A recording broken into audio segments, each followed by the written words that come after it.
जमशेदपुर में 15 सितंबर को देश के प्रधानमंत्री नरेंद्र मोदी का आगमन होने वाला है। पीएम के आगमन को लेकर जमशेदपुर प्रशासन और रेलवे द्वारा तैयारी जारी है। वहीं पूरे टाटानगर रेलवे स्टेशन को दुल्हन की तरह सजाया जा रहा है। प्रधानमंत्री द्वारा टाटानगर रेलवे स्टेशन से कुल 11 वंदे भारत एक्सप्रेस को ऑफलाइन और ऑनलाइन हरी झंडी दिखाई जाएगी, जिसमें टाटानगर से टाटा पटना वंदे भारत एक्सप्रेस रवाना होगी।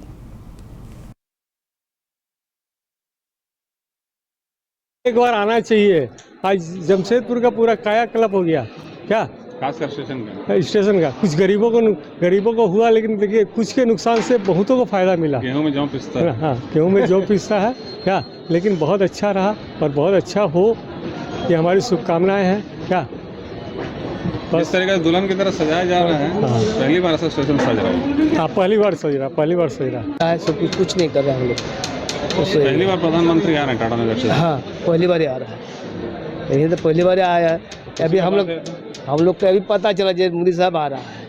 पहले नहीं पता। नहीं, हम लोग को पता नहीं था। जब प्लेटफॉर्म घुसा है तब बोला उधर साइड में बाहर बोला मोदी साहब आ रहा है, इसीलिए दुकानदारी पूरा बंद है, हटा दिया है यहाँ से। इसलिए हम लोग पूना पर गया है खाना खाने के लिए। वही प्रॉब्लम था, कुछ नहीं, सब होते हैं। क्या नाम है आपका? मंटू दास। 2-4 दिन के लिए ऐसा रहे तो उसमें कोई फ़ायदा नहीं है, क्योंकि नागरिक को हमेशा चाहिए कि हमारे लिए जो भी बना है सारे फैसिलिटीज़ हमेशा मौजूद रहे, हमेशा सब कुछ खूबसूरत रहे, हमेशा सब कुछ साफ रहे। चंदनकियारी प्रखंड के झालबर्दा, आडीता और दामूडीह में सरकार आपके द्वार कार्यक्रम का आयोजन किया गया, जहां दामूडीह में सीओ रवि कुमार आनंद मौजूद रहे, जबकि दोपहर 3 बजे तक झालबर्दा और आडीता पंचायत में प्रखंड प्रशासन का कोई भी पदाधिकारी नहीं पहुंचा, जिसे लेकर ग्रामीणों ने नाराजगी जाहिर करते हुए जमकर बवाल काटा।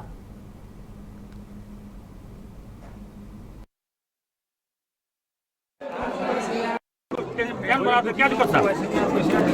साहब को फोन कराया तो बोला मीटिंग में है।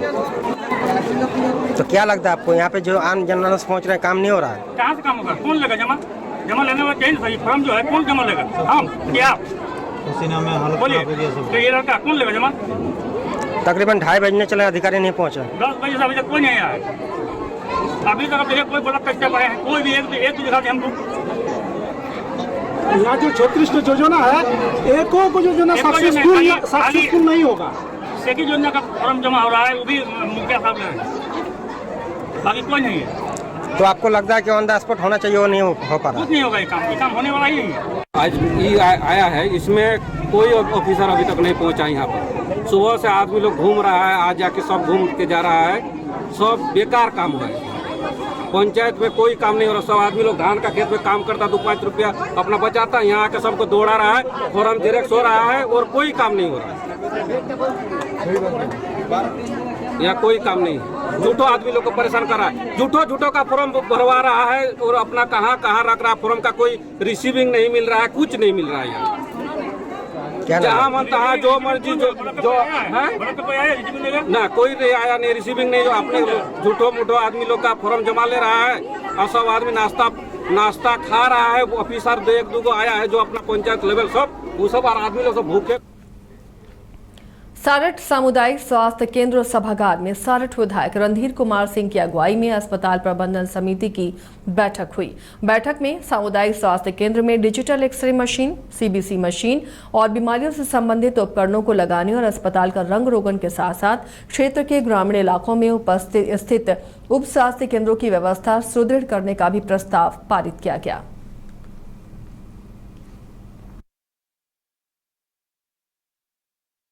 जो कमियां यहाँ पर है उसको दूर करने के लिए तो खरीदने का निर्णय हुआ, ताकि किसी भी पेशेंट को ईसीजी करने के लिए या एक्सरे के लिए या अन्य किसी तरह के जांच के लिए बाहर नहीं जाना पड़े, तत्काल उनको यहाँ राहत मिले।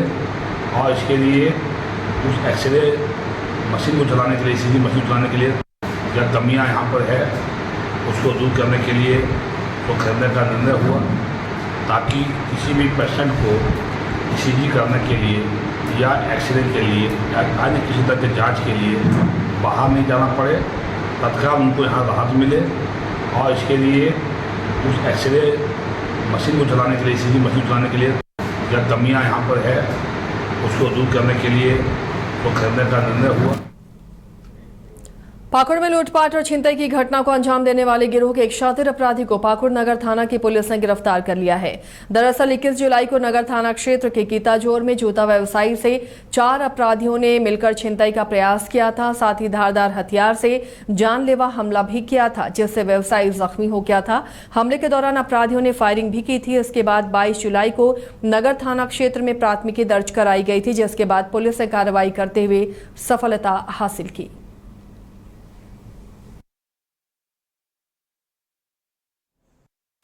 जैसा आप लोग को पहले से जानकारी है कि 21/7/24 को जूता व्यापारी हैं कीताजोर में, उनके जब वो दुकान से निकल रहे थे तो 3 अपराधियों के द्वारा ऑन स्पॉट उनसे छिनताई की गई थी। और चौथा अपराधी जो रेकी में था मंजारुल शेख, उसको तुरंत पुलिस गिरफ्तार करके जेल भेजी थी। और इसमें जो बाकी 3 थे वो फरार चल रहे थे। उन्हीं फरारियों में से एक हासिम अख्तर उर्फ राहुल शेख उर्फ टिंक्यू, जो ये बल्लभपुर का ही रहने वाला है, मुफस्सिल थाना क्षेत्र का, उनको कल जो है गिरफ्तार किया गया है। और गिरफ्तारी में उन्होंने कन्फेस किया है कि वो पहले 5वां महीना में संतोष टेकरीवाल के स्टाफ के साथ जो है बलिहारपुर आइस फैक्ट्री के पास लूट की घटना को अंजाम दिए थे और फायरिंग भी किए थे। और इसके अलावा इन्होंने ये भी कन्फेस किया है, जिसकी तहकीकात की जा रही है, कि दिसंबर-जनवरी महीने में मुफस्सिल थाना के आसपास ही बिलाल शेख के पास से भी इन्होंने काफ़ी मात्रा में जो है सोना चांदी की लूट की थी। ये तीनों अपराधकर्मी में से एक अपराधकर्मी आज गौ सेवा आयोग के अध्यक्ष राजीव रंजन और उपाध्यक्ष राजीव गिरी आज सिमडेगा परिसदन सभागार में सिमडेगा डीसी और एसपी सहित जिले के गौ रक्षा से जुड़े लोगों के साथ बैठक की। इस दौरान सिमडेगा में गौशाला और उसके मेंटेनेंस की स्थिति का जायजा लिया गया। इसके अलावा राजीव रंजन जिले में गौ सेवा और गौ रक्षा के संबंध में जिला प्रशासन को कई निर्देश भी दिया। गौ सेवा आयोग के अध्यक्ष ने कहा कि राज्य में आज तक सिर्फ गौ रक्षा की चर्चा होती थी, लेकिन आज तक इस दिशा में कभी भी काम नहीं किया गया। लेकिन अब सरकार इस दिशा में आयोग का गठन कर गौ रक्षा की दिशा में काम शुरू कर चुकी है। आयोग के अध्यक्ष ने कहा कि अब गौ रक्षा के नाम पर राजनीति नहीं होगी, अब सिर्फ गौ रक्षा का काम होगा।